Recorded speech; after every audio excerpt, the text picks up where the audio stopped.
Éramos assim absurdos em 1974. Um texto de Ana Sá Lopes, publicado esta semana no dia 25 de abril. Falta um ano para os 50 anos da Revolução. No Leituras Longas regressaremos várias vezes à data que nos deu a liberdade. É impossível explicar a quem nasceu muitos anos depois do 25 de abril a importância do café. Vasco Polido Valente, de quem o título deste texto é copiado, apenas trocando-se 1963 por 1974, escreveu há muitos anos a mais extraordinária crónica sobre os tempos em que não havia nada para fazer e ir ao café beber uma bica ou um cimbalino, conforme a região de quem ouvir isto, era o grau máximo da socialização que qualquer pessoa, do operário ao intelectual, podia aspirar. No ano de 1974, no café faziam-se amigos e conspirações suaves. As menos suaves, a que apenas uma minoria dos portugueses se dedicava, essencialmente militantes do PCP, não passavam por frequentar o café. Em qualquer cidade havia um café central ou café república, como nos livros de Álvaro Guerra, ou café Progresso. Em Lisboa, o café Monte Carlo e a pastelaria Vavá, que ainda existe, ou a Suprema, desaparecida, eram portos de abrigo, inseguros como quase todos.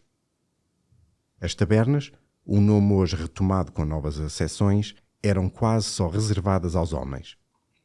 Nesse ano letivo de 1973-1974, as criancinhas da então terceira classe, atual terceiro ano, foram finalmente poupadas ao terrífico livro da terceira classe, que educou gerações e que continua a ter sucesso editorial porque, ao contrário de tantas outras obras de época, continua à venda em quase todas as livrarias. A reforma Veiga Simão, ministro da Educação de Marcelo Caetano e depois ministro da Defesa de António Guterres, permitiu deixar de lado o velho manual salazarista e introduzir nas escolas uma experiência pedagógica, já muito desprovida da ideologia do regime.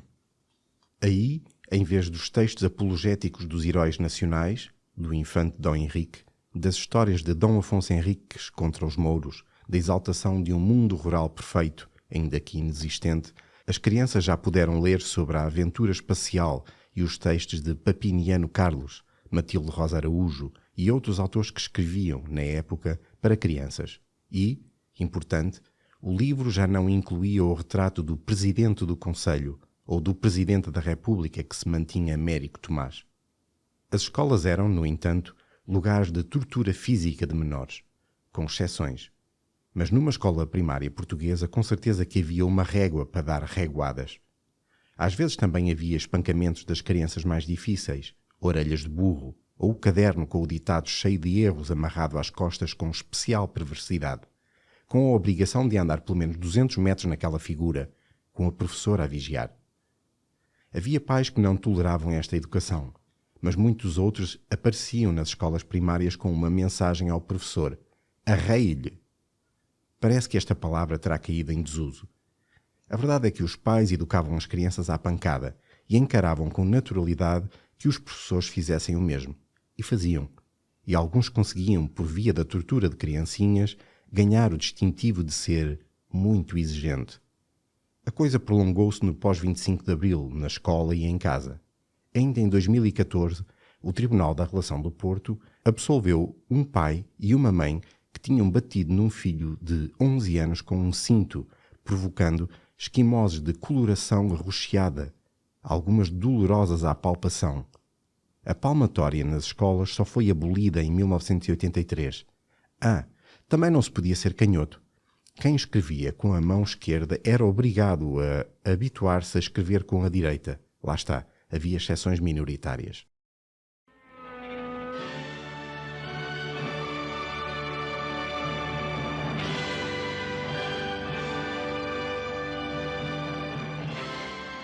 Jesus Cristo Superstar.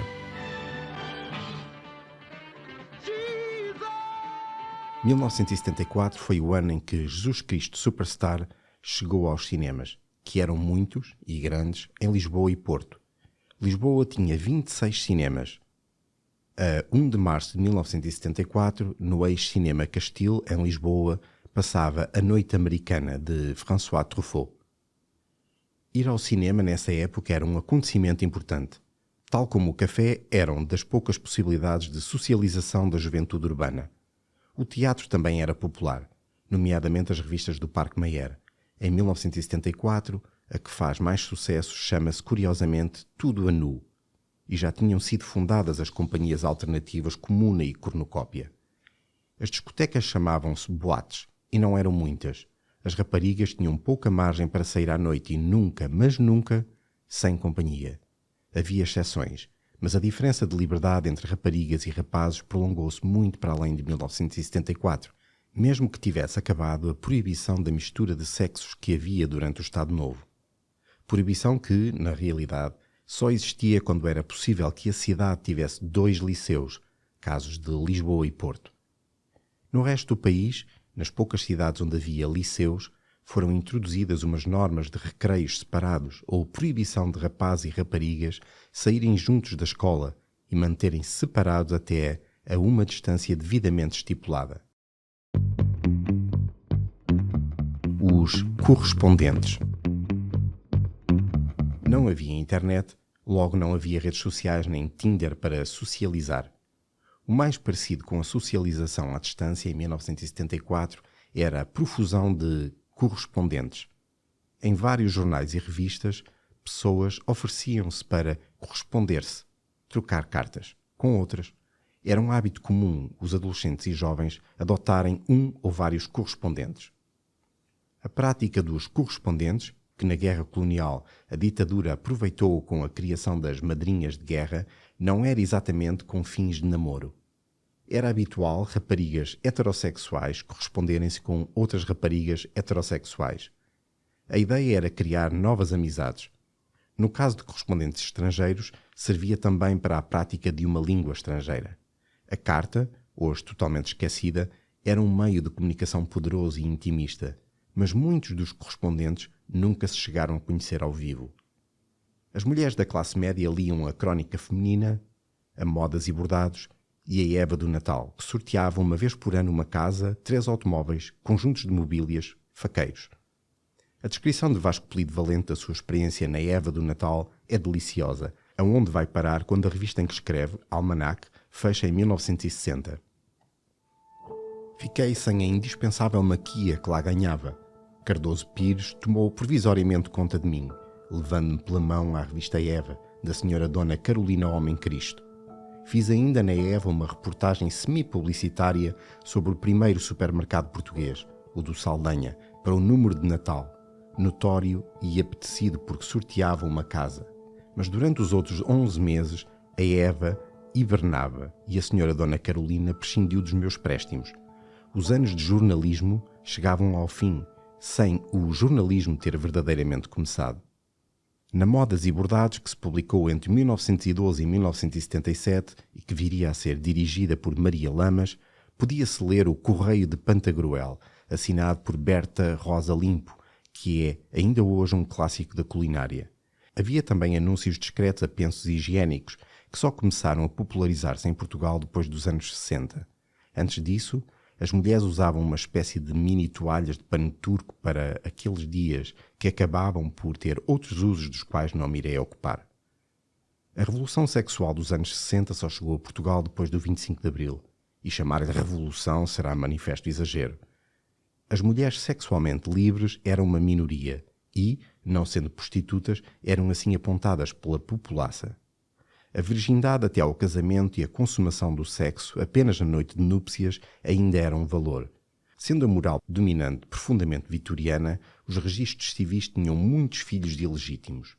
A concordata entre o Estado e a Igreja Católica impedia o divórcio, uma anomalia que só Salgado Zenha haveria de pôr fim, mas também havia um elevado número de homens que se aproveitavam de mulheres virgens, um eufemismo da época para violação. Segundo números da Pordata, das crianças nascidas em 1974, 7,24% foram no fora do casamento. Os 60% na mesma situação que encontramos em 2021 apenas nos indica que o casamento perdeu o valor moral que tinha à época. Naquele tempo, os filhos fora do casamento eram mesmo ilegítimos, ainda que pudessem vir a ter o nome do pai, Se fossem perfilhados e, no caso de o pai ser casado, podiam acrescentar o nome do pai no dia a seguir à sua morte. Homossexuais e lésbicas não havia. Havia maricas e fressureiras. Não era um assunto para falar em família. Pura e simplesmente não existiam. Não era bem a política do don't ask, don't tell. Era mais a invisibilidade total. Era crime. Como conta a investigadora Raquel Afonso, autora do livro Homossexualidade e Resistência no Estado Novo, em Lisboa, a polícia faz rusgas frequentes a locais considerados de encontro de homossexuais.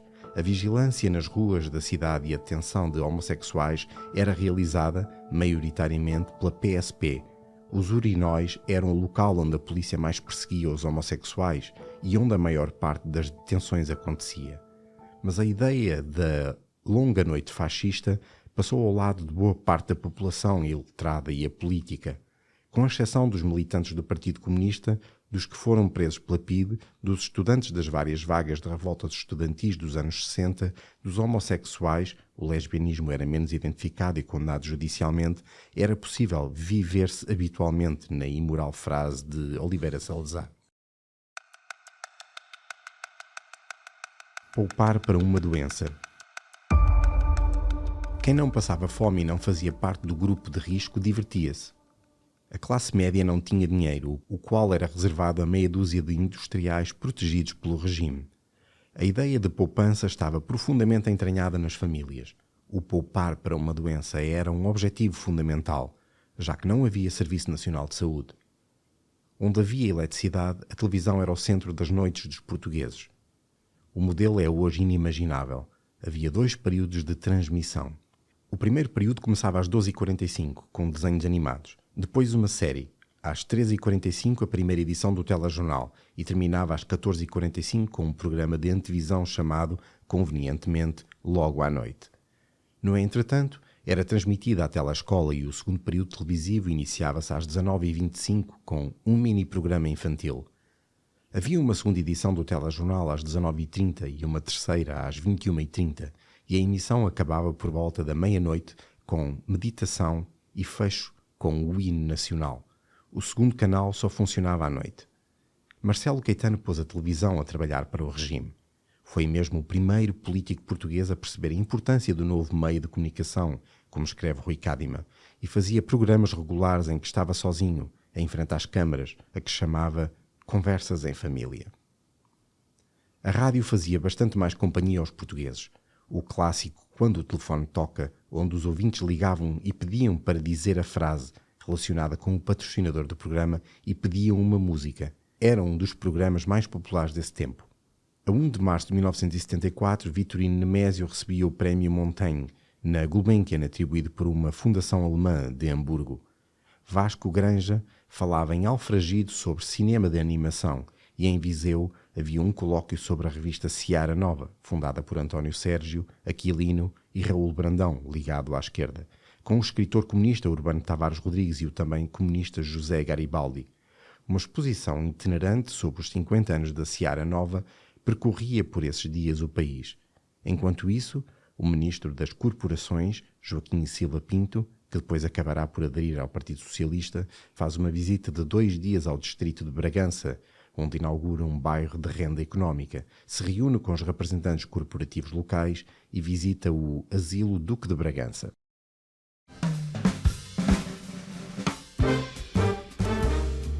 Os casinos e os bailes de debutantes.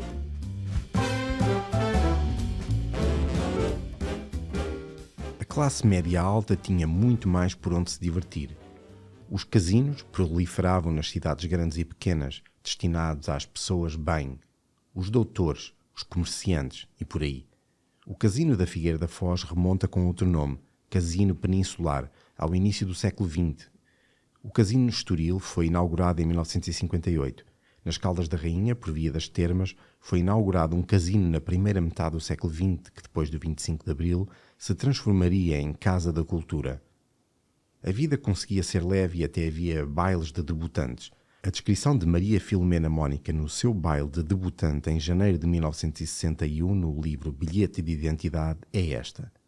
Em janeiro de 1961 debutei, ou seja, fui apresentada à sociedade num palacete na Praça do Príncipe Real, que pertencia à família da Guida Lopo de Carvalho. A casa onde decorreu o baile era suficientemente imponente para me pôr nervosa. Vi-me atravessar, sozinha, um salão, envergando um fato de cetim bordado e pérolas. As mãos e grande parte dos braços estavam cobertas por luvas brancas e o cabelo decorado com um diadema. Eu sabia que os diamantes não eram verdadeiros, provinham da Casa Batalha, como sabia que o vestido, feito numa costureira modesta, não se podia comparar ao de outras convidadas, manufaturados em modistas de renome. Por essa época, os pais de Maria Filomena Mónica apoiavam a política de Salazar, o que também sucedia com os seus amigos. Eu não tinha posição, escreve Filomena Mónica no seu bilhete de identidade, um retrato de uma época que poucas vezes se fez em Portugal e que contém uma verdade terrível, mas inconveniente. Uma maioria estava confortável ou apática com a situação. Éramos assim absurdos em 1974. Um texto de Ana Sá Lopes, publicado esta semana no dia 25 de abril, lido por Sérgio Gomes e editado por Ana Zayara Coelho.